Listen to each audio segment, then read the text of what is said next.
Hey everybody, welcome to tonight's live stream.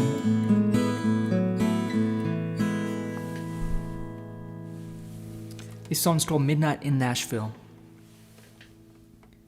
1, 2, 3, 4.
All right, there we go.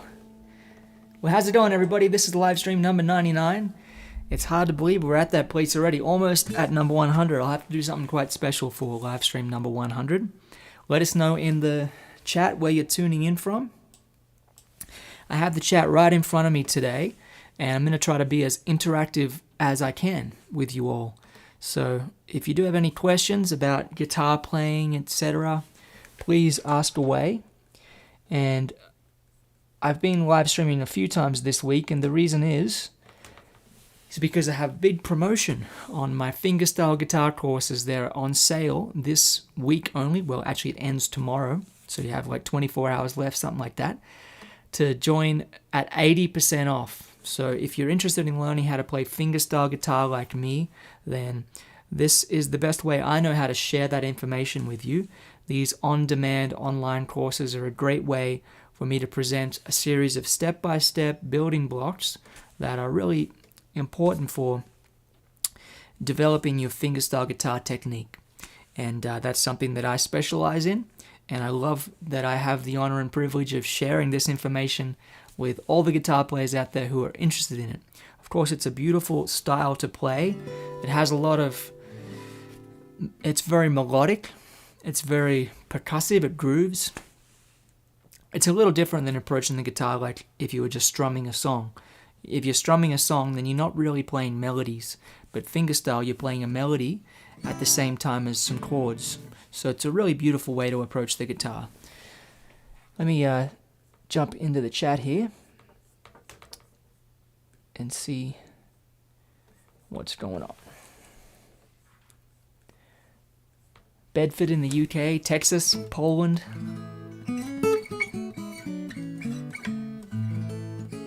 See a request there for Fireflies. I can play that.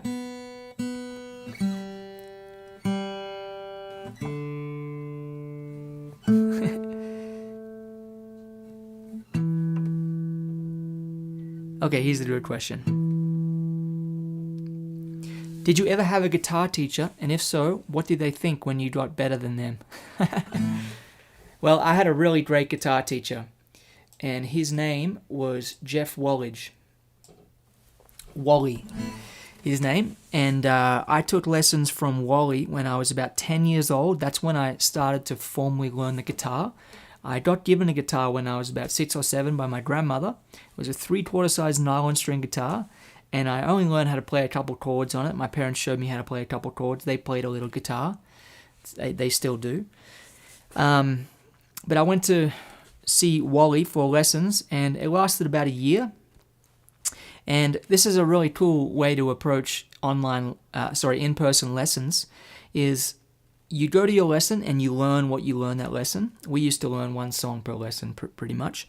And then I would bring him some lick or some idea or some riff that I'd learned from someone else, whether it was online or from another guitarist that I had the chance to hang with. And I'd say, check out this cool riff, and I'd show him something, and he'd be like, oh, wow, that's really neat. And so it became this kind of lesson exchange. And I really think there's no substitute for in-person lessons. Someone asked me on Facebook a couple days ago whether this course would be suitable for like an 8-year-old. And I said, I think an 8-year-old might not have the attention span to sit there in front of an online video course and be able to kind of navigate it and get the most out of it. I would think that an in-person teacher would be the best way to learn, especially if you're that young. But there's really no substitute for in-person teachers in my mind. But online courses and on-demand information is a great way to supplement anything you learn. And whether you've learned with a teacher, many people who take my courses are guitar teachers themselves. In fact, I have a lot of teachers who take my courses. And certainly a lot of people who've been playing a long time, but also a lot of beginners. The beginner guitar course, the beginner fingerstyle course that I have is suitable for those who have never even picked up a guitar before.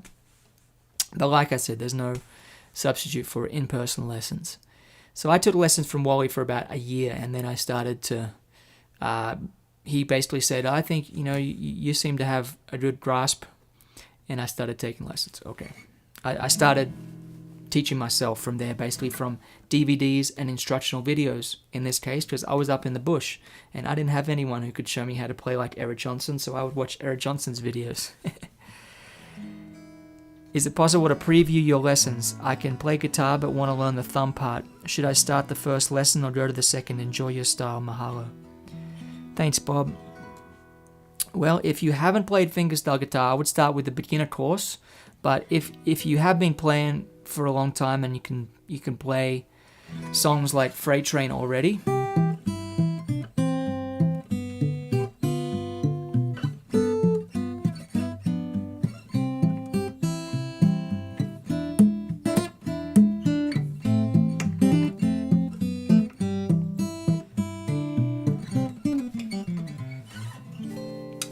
if you can play a song like that already, then go to the intermediate program. Otherwise, start at the beginner. And of course, I've been playing a long time, and I've got a good technical grasp on this way of playing, and it does take a while, it does take some practice, but I certainly take the guesswork out of the equation and just give you a really clear, simple path. That's my goal. And yeah, I've had a massive number of students go through these courses, and if you join and you feel for whatever reason it isn't right for you, then just send an email and we'll refund you within 60 days. Money back guarantee, no drama, no stress, no worries. So check it out if you're interested. And especially for learning the thumb, because the thumb is really the cornerstone of playing fingerstyle guitar. Because if you get the thumb to do a pattern like that, and the fingers can join in,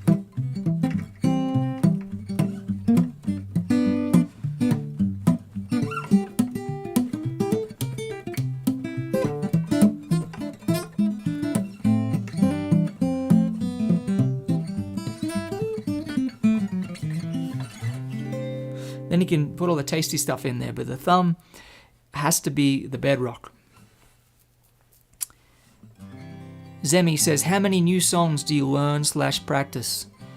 That's a really good question. Honestly, these days I spend a lot of time teaching, and I don't have as much time for practicing as I would like. If I'm arranging a song, like it's a new song that I haven't played before, and I have an arrangement, then I'll work on that for a week, and I'll play it for hours a day, over and over and over again. It drives anyone who's in the house listening mad. Anyone who's got a musician partner will know that. But yeah, you see me post videos online. I post new arrangements pretty frequently, so generally I kind of work on one of them for about a week. And I'm writing a lot of songs too, and generally my writing process is I'll write songs and I'll file them away in a folder, and when I'm ready to finish them and kind of arrange them and get them performance ready, that's kind of another step, and that takes a lot of time in itself. So there's the kind of creative, and then there's the refining and the arranging side of songwriting.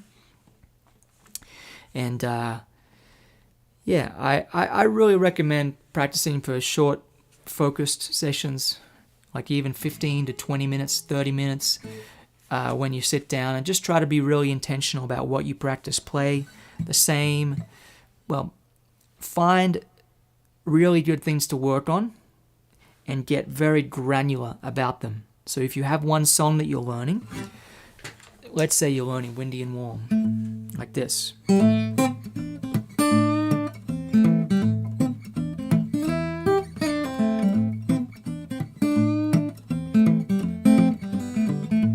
You might take like one bar at a time.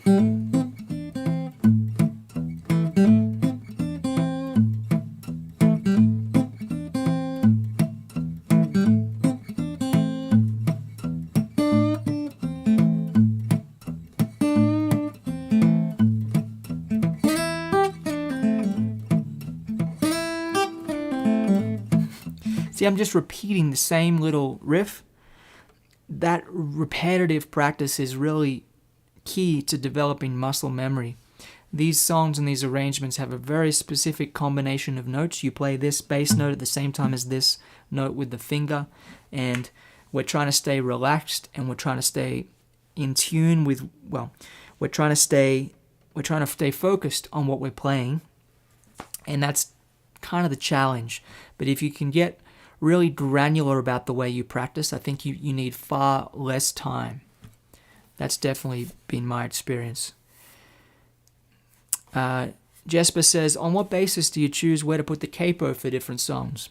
Well, some songs I'll capo up because I want to be in the same key as the original song. So for like my arrangement of Yesterday, which is in the beginner course, Yesterday is in the key of F major, the way the Beatles recorded it.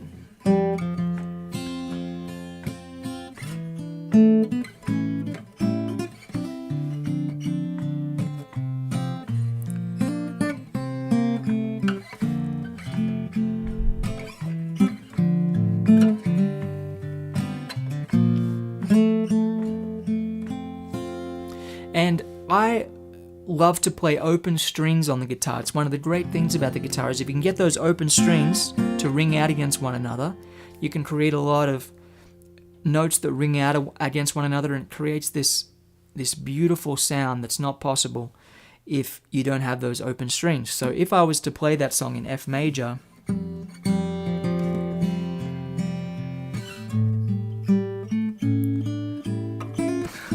it would just be more difficult, and it would sound a little less open and less flowing. So I like to play it in the E position with the capo on the first fret. So I'm still in that F major key, which just sounds right in terms of playing this song, which was so clearly established as a classic by the Beatles.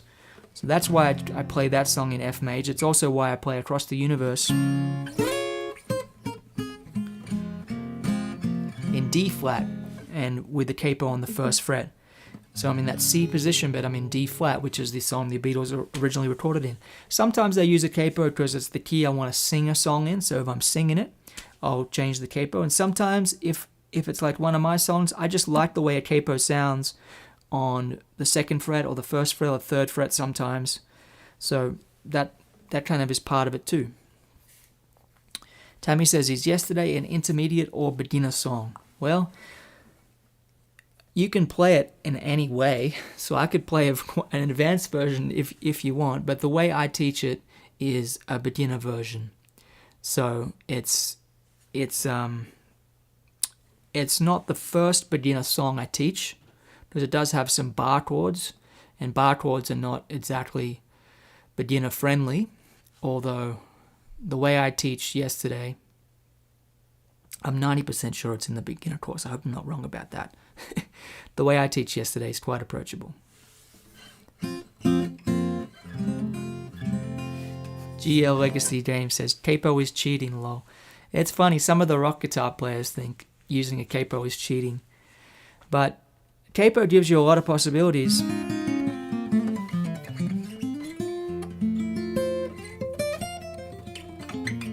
That are not possible without a capo. So I can certainly play without a capo, but sounds better with one, so you're just kidding, yeah.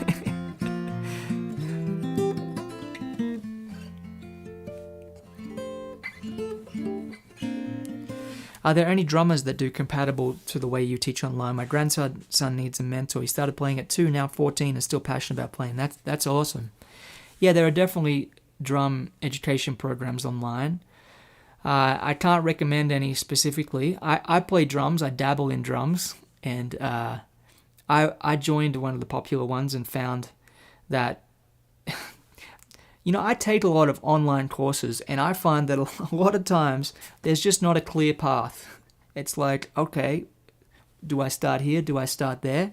And I think there just needs to be a clear path. So if any of you are online teachers, make sure that's provided for your students. Make sure you give people just a real clear path. Otherwise, you're in the same boat as everybody else learning on YouTube, where there's just 10,000 directions. And the job of a mentor, I think, is to show you what's important, to shine a light on what you need to focus on. And so if you spend time with a mentor, then you kind of just get a sense of, okay, this person values these things, and this is why they have that level of expertise. And so it just becomes clearer what you need to focus on. So that's kind of what I provide with these courses, is a really clear learning path. And yeah, it would be great if there's a drum program that has that. Maybe someone in the chat can recommend something, but you can usually tell the quality of someone's teaching by the quality of their playing. It's not always the case, because sometimes people are amazing players but aren't willing to be patient with people. So you got to find that combination of they really know what they're talking about, and they can walk the walk. They can actually strut the stuff, but they also want what's best for you and have a nurturing, caring vibe.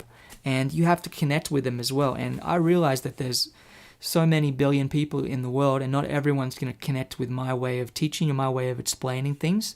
But if you're watching my streams and you're not bored out of your mind, then you probably do connect with my way of teaching. Derry Ann Reen says, my mentor is Tommy Emmanuel. I've never met him, but his songs teach me most about fingerstyle. Well, you know what? You have the best mentor there is. He has totally changed the instrument in my mind, in my opinion.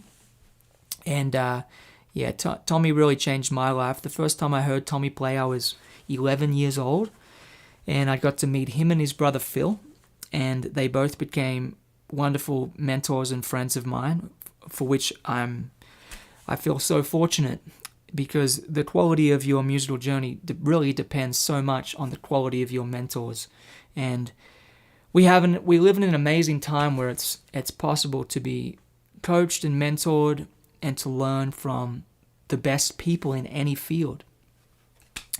And Tommy is a great example of someone who just is so generous and is such an ambassador.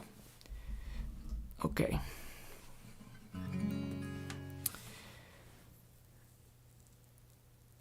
I'm challenged by and growing in the intermediate course. Thanks, says Grace. Grace comes first. That might maybe not your first name. I appreciate that, and I'm glad to hear that it's a good challenge. Do you have some tips on how to build the groove / practice with the metronome? Yep. So a great way to practice with a metronome is to practice with the metronome on 2 and 4. So if I take my tuner metronome here and I put it on a nice slow tempo, let's say I put it on 60 beats a minute, and I count 1, and then on 2 I hit start. So 1, 3, 1, 3, 1, 2, 3, 4, 1, 2, 3, 4. So the metronome's on 2 and 4.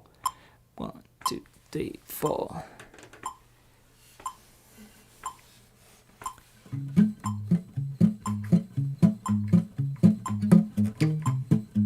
So you can even play an up-tempo song like that.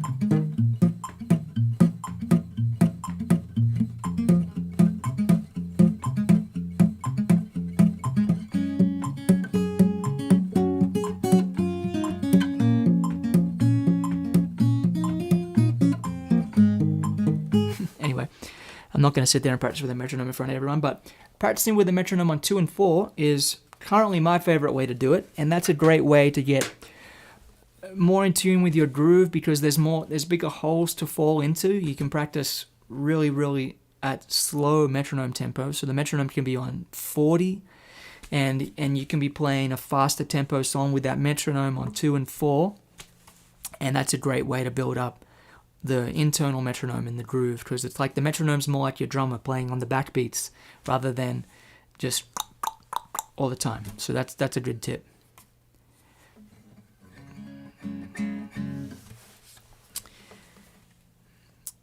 Do you have still Dream acoustic guitar? Well, I have a dream come true in this guitar, which is my signature model Maiden. So this is like the guitar that I play all day, and it's my kind of workhorse guitar. I have some other nice instruments. I have an old Gibson, and I have a McPherson, which is a really nice guitar as well, and a handful of other beautiful instruments. I think a dream guitar, I'd love to get an old Martin, a really nice one. The problem is everybody else also wants to get one of those really old nice Martins. But sometime I'll find a great one. I also want to find a great nylon string guitar, because I don't have a really great nylon string guitar. And the thing about great guitars is they're hard to find and they cost a lot of money. What brand of strings do you use? I use Ernie Ball strings. So I currently have a set of the Paradigm strings. So it's 12 to 54, but I replaced the high E with a 14. So I use a heavier high E, and I feel it just gives me a little more clarity on the higher strings, which I really like. So they're great strings, Ernie Ball, Paradigm, or Earthwood. And there are many different great string brands, and of course it's worth experimenting until you find the strings that you like the most. Hey man, do you know Kent Nishimura? Please consider watching him. I'm a big fan of Kent Nishimura. Kent Nishimura is an amazing player, and I've told him how much I admire his playing. He's in Japan, and he's quite young. I believe he's 18 years old or something like that, and absolutely just a groove master. Such a great arranger, and I really admire Kent's playing. He's on the highest level.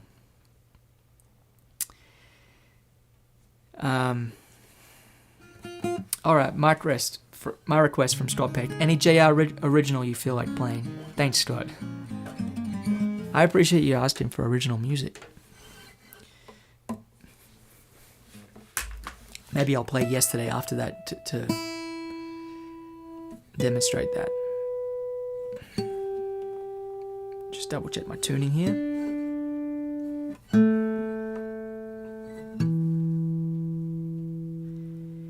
Here's a song that's probably a little bit too fast for me right now, because I'm not as warmed up as I could be, but I'm going to play it anyway. This is called The Rush.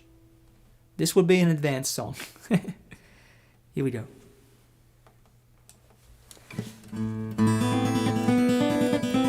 Wait, let me start again. 3, 4.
Good fun. That's a challenging tune to play, but it's a lot of fun. So, I'll answer a couple more questions, and then I might play Yesterday, which is probably a nice tune to come play next. For some reason my chat's not working for scrolling. Your mate and Chord on fire while playing this song.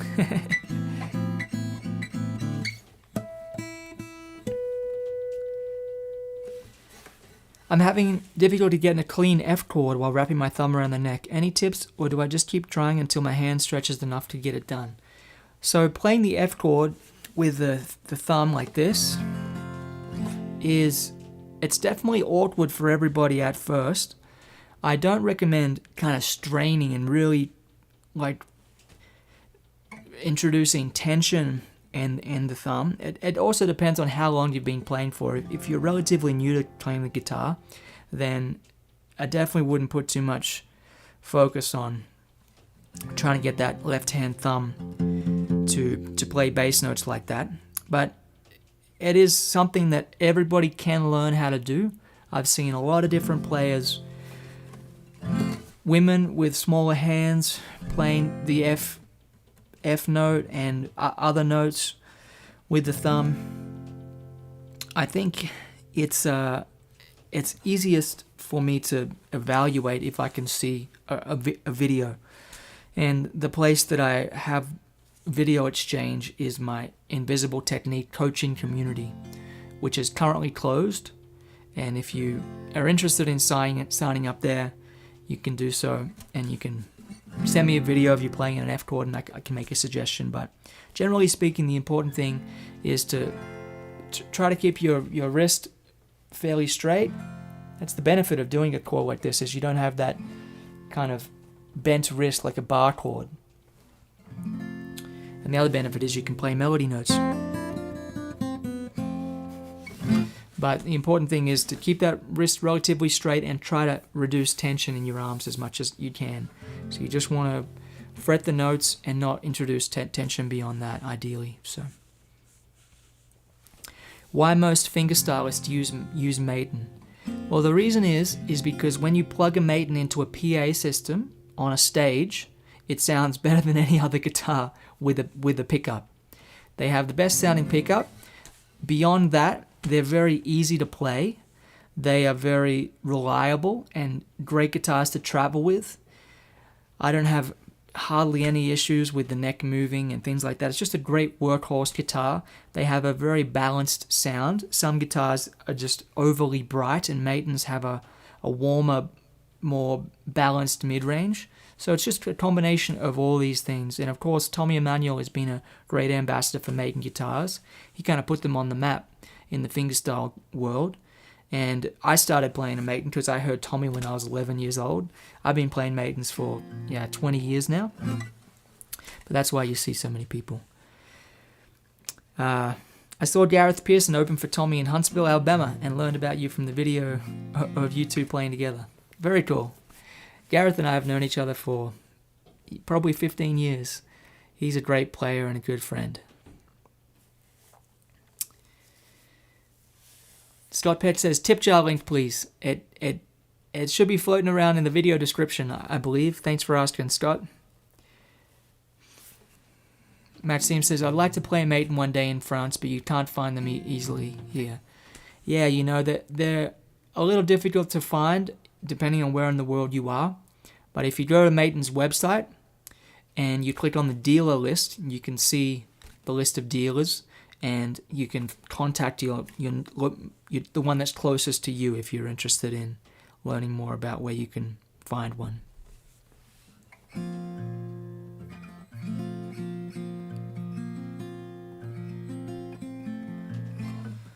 What do you think a guitar player should focus on to develop a Charlie, Al, and Jack Rush playing style?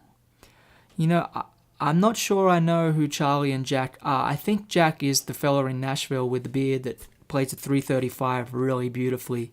We haven't met, but I've seen him online. What do you think you should focus on to develop that kind of playing style, well, try to learn from them. that would be what I would recommend. I hear a lot of Robin Ford's influence in Jack's playing, and Robin and I have played together a good amount, and I would say some of the hallmarks of Robin's playing is a real authority in the phrasing, great rhythmic. No, I mean, he's one of the greatest rhythm guitar players I've ever heard. So Robin's rhythm playing is really breathtaking. In fact, I'd probably go straight to the source, and I'd probably try to learn from Robin. I'd look up Robin's courses and try to soak that in, because he's got a lot of material available online as well.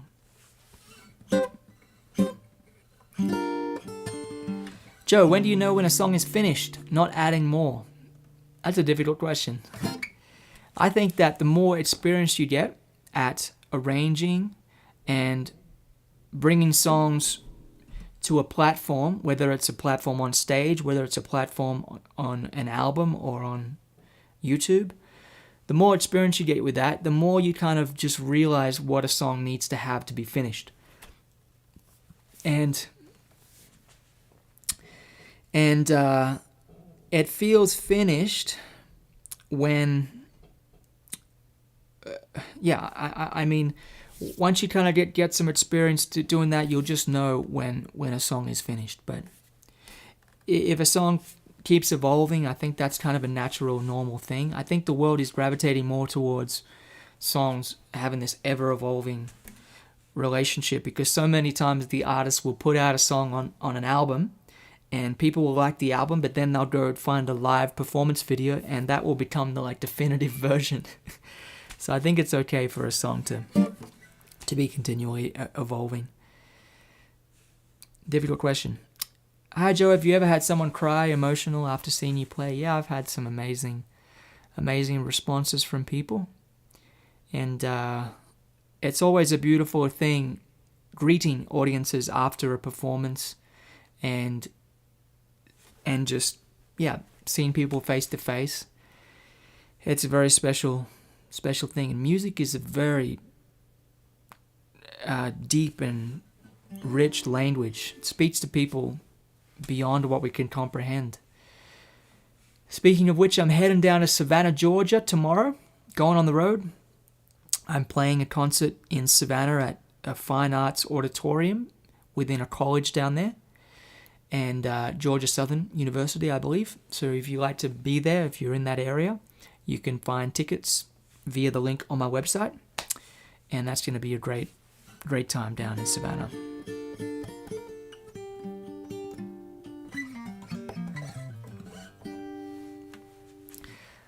Alan says, that's a question I wanted to ask. I read that Ringo used to ask John how to finish a song. I wondered if that part was difficult. Yeah, I do think finishing a song is more difficult than coming up with the idea. Because when you finish a song, it's like, it's easy to find a great idea, but it's difficult to finish it in the perfect way. And Rodney Crowell, who's one of my mentors for songwriting, he would say, good writing is rewriting. And so it takes a lot of rearranging oftentimes until you find just the right combination of sections, the right combination of words or notes, and the right arranging elements before it feels like, okay, that's a complete song that takes you on a journey. And it takes more intention and more consideration than you probably think to get it to that place. That being said, some songs just write themselves, and oftentimes those are the really special ones. But the better you are at writing and the more experience you have, the easier you are, the better you're able to handle that inspiration when it comes. Okay, I should play Yesterday.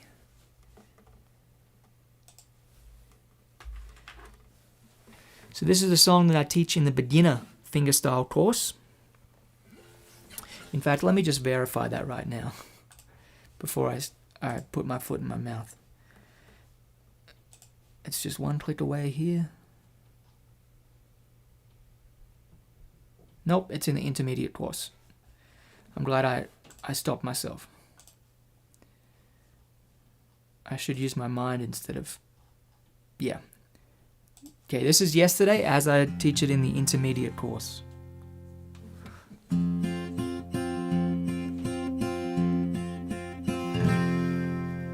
me just turn this up here.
There we go. So just so you know how the courses work, before I teach you a song like that, which is quite intricate, we work on a lot of patterns and a lot of exercises to get the coordinations together, and then the songs become much easier. And I show you exactly how to practice the songs, breaking them down into small bite-sized pieces and how to practice them. So that's kind of a big part of what I offer in the courses. And just for anyone who's just tuning in, the courses are on sale right now for 80% off. This is pretty much the last day you can jump on board and get them at that price. From there, they'll be 80% more. This is the introductory offer, and not only will you get a chance to have the courses at that discount, you'll get the chance to win one of these amps, which is right here. This is the Udo Rosner the Capo 75, which is an amazing acoustic guitar amplifier. And anyone who purchases the course, this promotion, will go in the draw to win that amp. Or one just like it. Because if you're in Europe, you need one that works over in that with that power. Okay.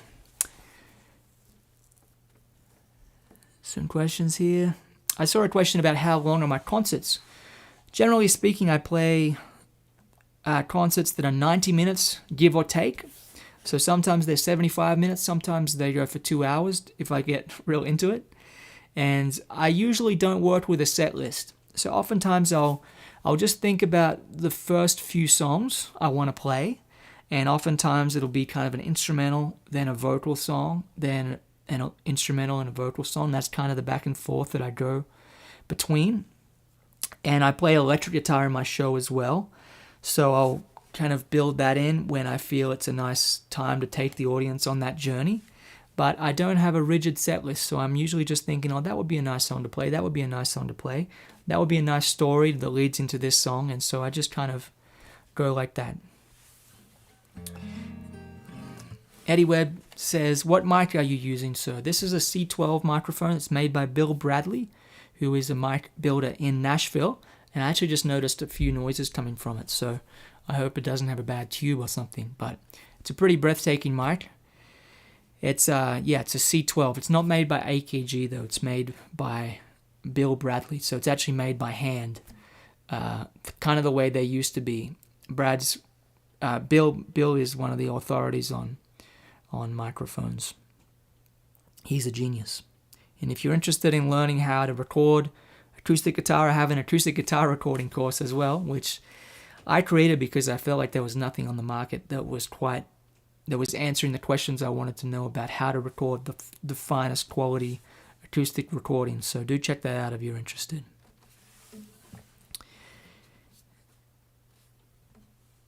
Albach says, is it right to learn difficult arrangements while you are not in that level to play difficult songs? That's a really, really good question. So I think you want to learn songs that are just outside of your comfort zone, but not too much.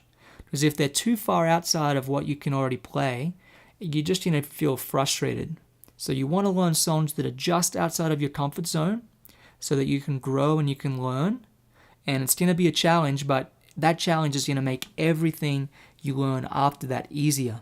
So that's why I have a beginner, an intermediate, and an advanced course, because the beginner really builds you from the ground up, and then the intermediate course takes you further, and the advanced course is for people who kind of already speak the language of fingerstyle guitar, and they want to learn how to get to the high level that you kind of have to be quite obsessed with the instrument to get to. So, how long is the course material available? It's on sale for one more day, and then the sale will end, and the courses will still be on sale. They'll still be sold, but they won't be on sale, and you won't be able to win the amp, and the courses will be $197 each. Emil Unibrow has some nice lessons on YouTube these days about diatonic substitutions. He's very focused on what he teaches. Emil is a wonderful teacher. Emil is one of my favorite players and people. He is just wonderful on every level. I'm a fan, and he's a friend of mine. And you always make me smile when you bring up Emil's name.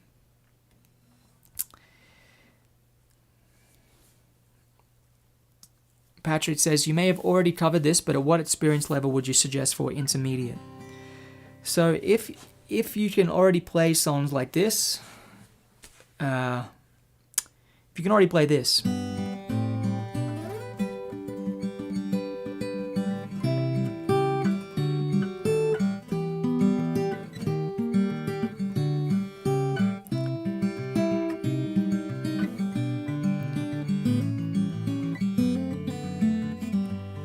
which is Blackbird by the Beatles, of course. If you can play that, then go on to the intermediate course.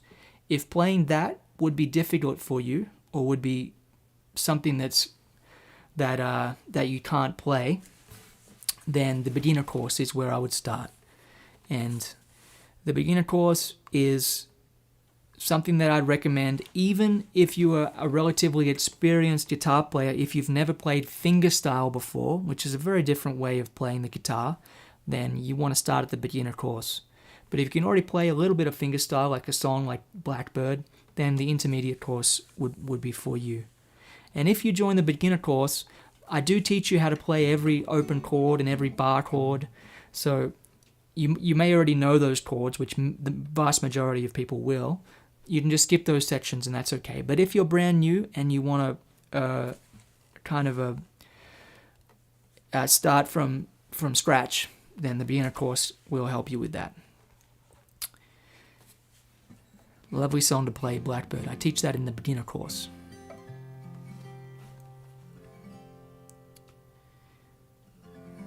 How is Montana treating you, Joe? Montana's treating us well. We like it. It's beautiful. It's peaceful. People are great. Yeah.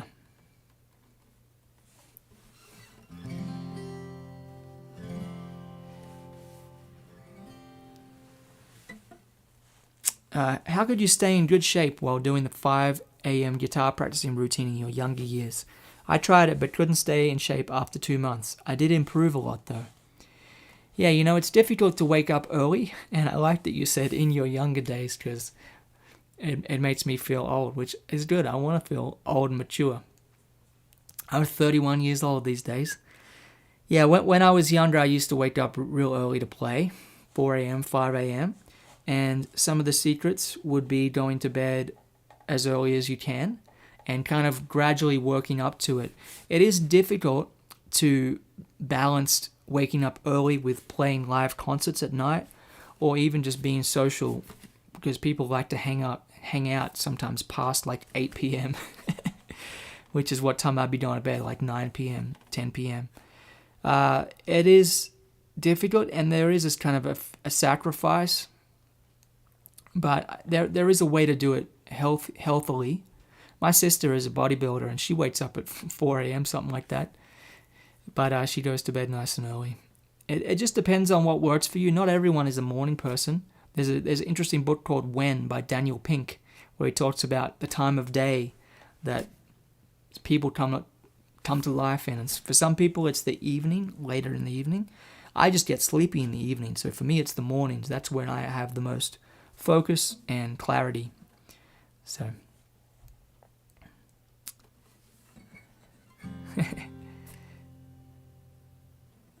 how many hours a day does a professional need to practice to stay on top of your game?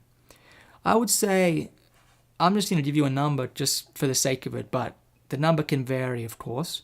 But I'm going to say if you're a professional, like playing at a high level, you can play 2 to 3 hours a day. That's pretty good. That's pretty good. Doesn't have to be every single day, but like 4 or 5 days a week. That's kind of a good amount. If you can find more than that, like sometimes if I'm recording a song, it'll take 2 hours to just record it, and then it'll take like 4 hours to practice it, and then more hours. Like you can play a lot more, but as just a general maintenance, a couple hours is a good amount.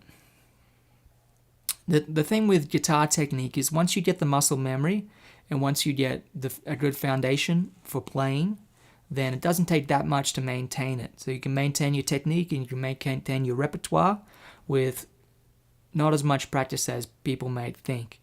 It depends on how much you want to sacrifice, and it depends on how determined you are. And of course, there's nothing quite like getting on stage or getting behind a microphone and recording something, because you learn, you figure out how well you know something, and that can be valuable information.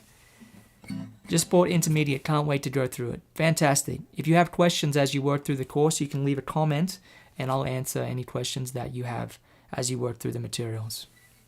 I'm a big fan of ragtime guitar, like Blind Blake. Doesn't seem to be a lot of people playing this kind of music these days. Do you play ragtime? Not really, but it's a great style, and Charlie Hunter is someone that comes to mind that plays that Blind Blake thing really well. It's very difficult to play that kind of music authentically. You deserve so much more subscribers, Joe. Well, thank you. It's funny because I know so many players who are absolutely amazing, world-class players who don't have very many subscribers. And I know some people who have untold numbers of subscribers, and I wouldn't trust them for learning. And it's a difficult thing to reconcile sometimes. But the truth is, with the internet, is it seems that if you show up consistently for people, then they'll keep coming back. And my subscriber count has less to do with my ability to play as the time I have to put into showing up for people. So that's the way I see it, and I just kind of have found a way of putting out content regularly, and my audience grows and grows and grows. And I'm very grateful I have the opportunity to teach so many people. I've had over 12,000 people go through these courses, so that's a pretty amazing feeling and an amazing thing to have provided people. The average rating is 4.6, 4.7 out of 5, so people really are connecting with the courses. So anyway, I'm going to play one last song, and just a reminder, the courses are on sale for one more day. So if you want to jump on board, now's the perfect time to do so, because after this sale, they'll be significantly more expensive. Everyone's asking about Emil Unibrow this stream. I do know Emil. We've been friends probably, I don't know how many years, 10 years, 8 years, something like that. And the last time I saw him was in 2019. I was over in Sweden, and we played a couple gigs together. And yeah, he's a great fella. Okay. Flow or Cannonball Rag, please. I can play Cannonball Rag. I can play Flow also, but I played Flow on the last stream. I do teach Cannonball Rag in one of the courses. Let me just find out what course that is so I can give you accurate information. I can't remember if it's the intermediate or the advanced. It's in the advanced course. Yep, Cannonball Rag's in the advanced course. Here we go.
All right.